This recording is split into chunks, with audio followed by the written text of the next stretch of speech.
సాగుతుంది. దీని ప్రభావంతో రెండు తెలుగు రాష్ట్రాల్లో వర్షాలు పడే అవకాశాలున్నాయి. ఈ నెల 21 వరకు ఆంధ్రప్రదేశ్లో వానలు కురుస్తాయని విశాఖ వాతావరణ శాఖ తెలిపింది.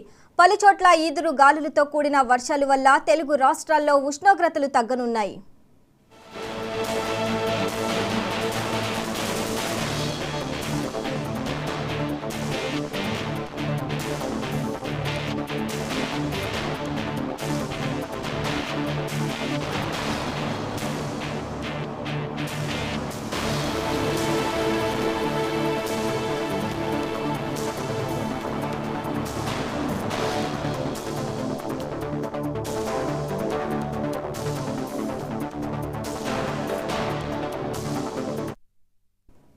తెలుగు రాష్ట్రాలపై ఉపరితల ద్రోణి ఆవర్తనం కొనసాగుతుంది. దీని ప్రభావంతో రెండు తెలుగు రాష్ట్రాల్లో వర్షాలు పడే అవకాశాలున్నాయి. ఈ నెల 21 వరకు ఆంధ్రప్రదేశ్లో వానలు కురుస్తాయని విశాఖ వాతావరణ శాఖ తెలిపింది. పలుచోట్ల ఈదురు గాలులతో కూడిన వర్షాల వల్ల తెలుగు రాష్ట్రాల్లో ఉష్ణోగ్రతలు తగ్గనున్నాయి.